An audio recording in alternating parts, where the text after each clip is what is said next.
حاضری کے لیے گئے ہیں، ہماری زبانوں پر لبیک اللہم لبیک کی صدائیں بلند ہو رہی تھی، اللہ کی وہ تسبیح تحلیل ہماری زبانوں پر جاری و ساری تھی، اس حال میں اس کا انتقال ہوتا ہے، لیکن معاملہ اس کے بالکل خلاف ہے کہ خبر میں بہت بڑا اژدہا موجود ہے۔ آخر وہ ایسا کون سا عمل کرتا تھا جس کی وجہ سے اللہ تبارک و تعالیٰ نے اسے ایسی سزا میں مبتلا فرمایا ہے، ایسے عذاب میں اللہ نے مبتلا فرمایا ہے؟ چنانچہ چند لوگ مل کر اس شخص کے گھر کو جاتے ہیں اور دروازے پر دستک دیتے ہیں، اور جب اس کی بیوی باہر آتی ہے تو اس سے سارا واقعہ بیان کر دیا جاتا ہے، شوہر کے انتقال کی خبر بھی دے دی جاتی ہے، اور اس سے یہ پوچھا جاتا ہے کہ ذرا یہ تو بتاؤ کہ تمہارے شوہر نے ایسا کون سا گناہ کیا تھا کہ ہم نے دیکھا کہ جتنی خبریں اس کے لیے کھودی گئی ہے ہر خبر میں ایک بہت بڑا اژدہا ہم نے دیکھا ہے، ایک بہت بڑے اژدہے کو ہم نے دیکھا ہے۔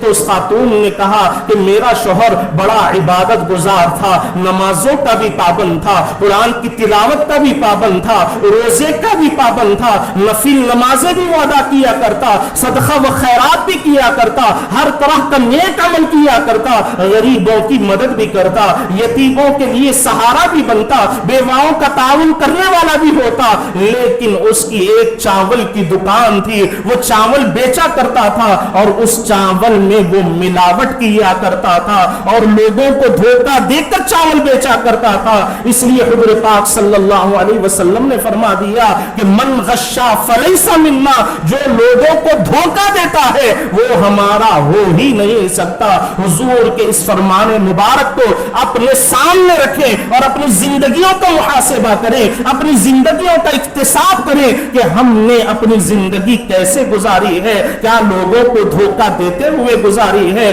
یا کیا لوگوں کے ساتھ دھوکے بازی کرتے ہوئے کوئی معاملات ہم نے کیے ہیں۔ آج تو ہم دھوکہ دے کر مال ضرور کما لیں گے، لیکن یاد رکھنا یہ مال ہمیں آخرت میں کوئی فائدہ پہنچانے والا نہیں ہے، کوئی نفع پہنچانے والا نہیں ہے۔ ایک ایسا شخص جو فریضہ حج ادا کرنے کے لیے گیا ہے، کعبۃ اللہ شریف کے ساتھ طواف بھی اس نے کر لیے ہیں، حجر اسود کا بوسہ بھی لے لیا ہے، مقام ابراہیم کے پاس نماز بھی پڑھی ہے، لیکن صفا و مروہ کی سعی کرتے ہوئے جب اس کا انتقال ہو گیا تو لوگوں نے یہ منظر دیکھا کہ اس کے لیے جو خبر بھی کھودی گئی اس میں ایک اژدہا موجود ہے۔ وجہ کیا تھی کہ وہ لوگوں کو دھوکہ دے کر کاروبار کیا کرتا تھا، لوگوں کو دھوکہ دے کر وہ اپنی تجارت کیا کرتا تھا، بزنس کیا کرتا تھا، تو اللہ تبارک و تعالی نے ایسے عذاب میں اسے مبتلا فرما دیا، ایسی سزا میں اللہ تبارک و تعالی نے اسے مبتلا فرما دیا ہے۔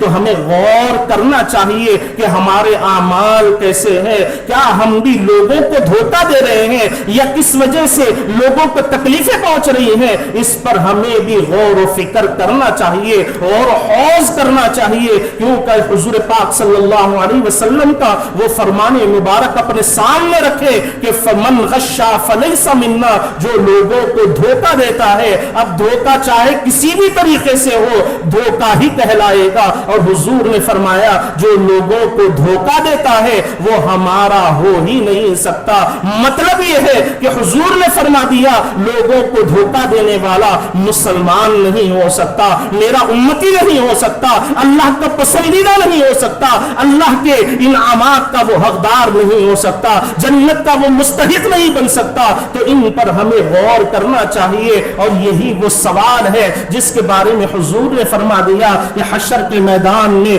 پل صراط پر اللہ تبارک و تعالی لوگوں سے سوال پوچھے گا کہ ان عمرہ فیما افناہ، کہ میں نے جو تمہیں عمر عطا فرمائی تھی تم نے اس عمر کو کہاں پر گزارا، ان شبابی فیما ابلاہ، میں نے جو جوانی تمہیں عطا فرمائی تھی اس جوانی کا تم نے کیسے استعمال کیا ہے، کیا مجھے راضی کرنے والے کام کرتے ہوئے تم نے اپنے زندگی کے لمحات کو گزارے، یا میری نافرمانی کرتے ہوئے بے حیائی کی چیزیں اپنی آنکھوں سے دیکھتے ہوئے، لوگوں کو اپنے ہاتھوں سے اذیتیں پہنچاتے ہوئے یا اپنی زبان سے تکلیفیں پہنچاتے ہوئے کیا تم نے جوانی کو گزارا ہے، اس کا بھی حساب اللہ کی بارگاہ میں دینا ہے۔ اور تیسرا سوال یہ فرما دیا گیا کہ عن مالہ من این اکتسبہ، کہ تم نے مال کہاں سے کمایا ہے، مال کہاں سے تم نے کمایا ہے،